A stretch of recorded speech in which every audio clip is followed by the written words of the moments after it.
So I thought today I would explore the title of Who Do You Think You Are? In my book, The Power in You, if you haven't got it, now's the time, I quoted Popeye. Remember the cartoon character Popeye? Maybe you don't. Maybe it's before your time, but it was a popular cartoon for me. And Popeye said, "I am what I am, and that's all that I am." Think about that. If you were to answer that question, I am what I am, what is that am? The second one. What is it that you are? What is it you've identified with?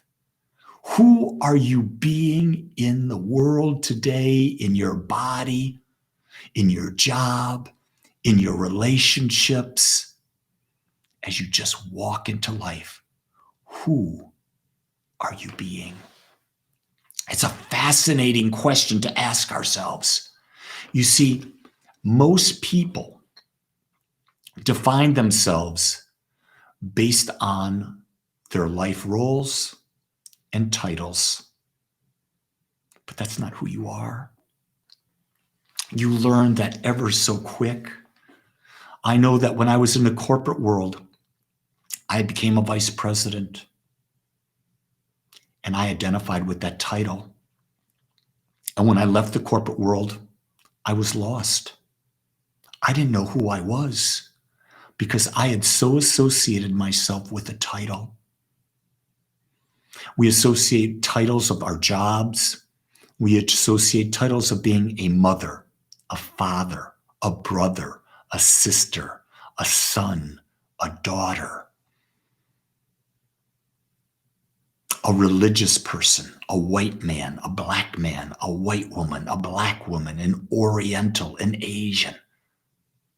All of these things are labels, roles, or titles, but they're not who you are. The key thing is to begin to discover the truth. The title that you identify with is not who you are in any way, shape, or form. The key thing here is to determine what is important to you and to become that person. And that's the work. What is important to you?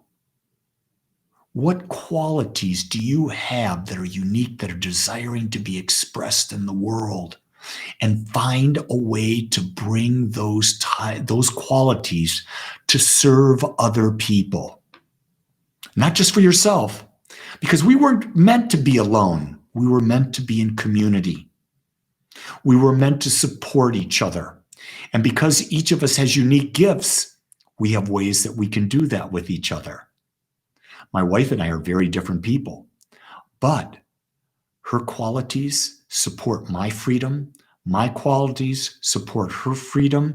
And the freedom I'm talking about is to use your unique qualities in the world to serve others and help people awaken to their most magnificent self. All you have to do is be a loving and kind energy. And when you put that energy on, you'll help others be loving and kind. And in that loving and kind energy, it's easier to discover who you are, to know your truth. But once you know who you are, once you've made that determination of what you're going to bring, it requires conscious living. And here's what I'll tell you. Living consciously is our greatest challenge. There are more interruptions in the world today than there has ever been. You have the television, and that's not the big one anymore. It's social media. It's that cell phone, that thing that everyone seems to be addicted to. You walk into a restaurant, you'll see a couple sitting at a table, and guess what? They both have their phones out. No one's looking into each other's eyes. No one's having an intimate conversation. Everything is glued to, am I getting a like? Let me post this picture. Let me get some more dopamine. And every little thing we do, We're getting a dopamine rush and we're not living consciously because we're succumbing to the chemical fix that the technology of today is giving us. And we seek that. We thrive on it. We've got to have it. Let me just be even more to the point. We're addicted to it. I love the song, Addicted to Love. Could you be addicted to love? I believe it was by Robert Palmer, if I'm not mistaken. You gotta face it, you're addicted to love. But I don't think he was talking about the love I'm talking about. I think he was talking about infatuation with a partner. And if you read my book, you'll find out that that's not love.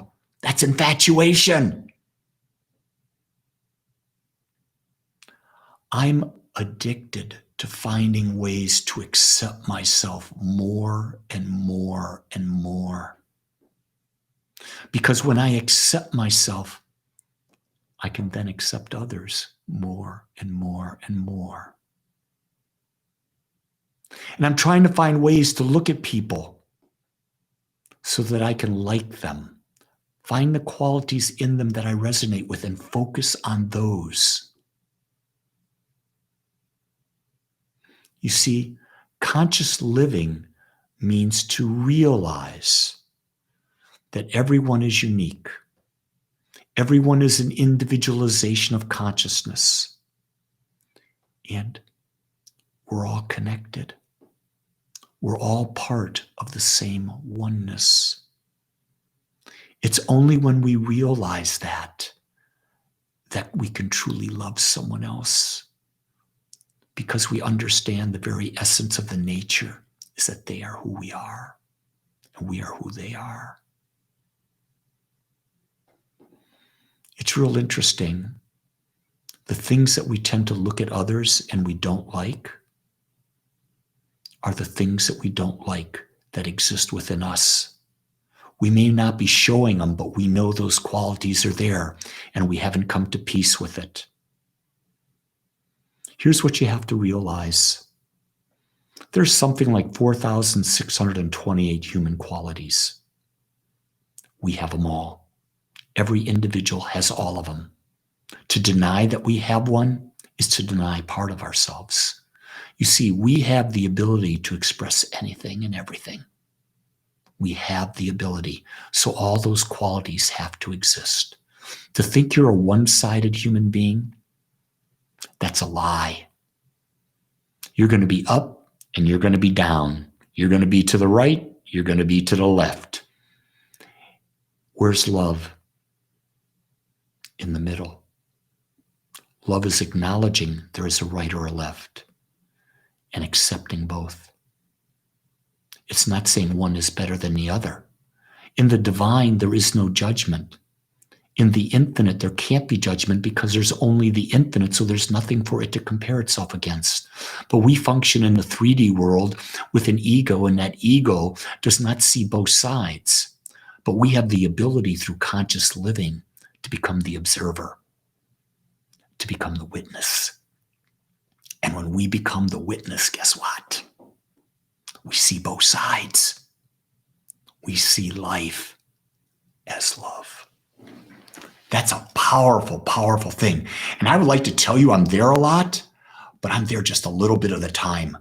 A little bit of the time because I'm human just like you. So people say, Lee, what is the purpose of life? Well, for me, the purpose of life is to simply to explore, to create, and have fun. And start again, to explore, create, and have fun. Think about that. To explore means to discover new ideas, new things, new feelings, new experiences. Because this world is filled of infinite ones. So there's always something to explore. And then we understand that how we look at things creates. So as we explore, we see new things, we create new experiences, and we fully enjoy them, and that's fun. Being fully present in a situation, that's the fun. And we continue it. That's the cycle of life. We're bored. We become bored when we're not exploring new things. We weren't meant to be bored. We weren't meant to have the same thing happen day in, day out, day in, day out. No. Yes, we have habits that keep us grounded, but there's got to be some exploration. And with that exploration, there's got to be some creating going on. We are creative instruments of the divine. We are creators. We create our lives. And when you're creating your life, you're more juiced than anything in any time ever. That's where the fun is. It's in creating. Now realize, when you're conscious about that, you realize sometimes you're going to be creating the wrong thing. It's okay. It's not the wrong thing. You're just getting clarity on what you do want to create. Don't beat yourself up. Know that you do not need to judge yourself. Who do you think you are? The judge? No, you don't need to be the judge. You don't even need to be the victim. You can choose to think that you're an individualization of God, which I believe you are, and that means you're free. That is freedom. For me, the greatest gift that I've been given is freedom. The greatest second gift I've been given is I have a partner, and my partner gives me freedom to be myself. And I give her freedom to be herself. And I support her, and I grow her. She supports me and helps grow me. But here's the thing. We had to individually discover who we were, what was important to us, and then have the courage to go out and become the person who would experience and live that. I want you to know you never get to the end, because you will be eternally evolving. Remember, you're created out of the infinite. Therefore, you can create infinite expressions of yourself. Is that not cool? I sure think it is. So with this in mind, I ask the question, so again, who do you think you are? Are you thinking big and grandiose? Are you thinking small and confining? And then I ask, what does your heart feel? Listen, it will guide you.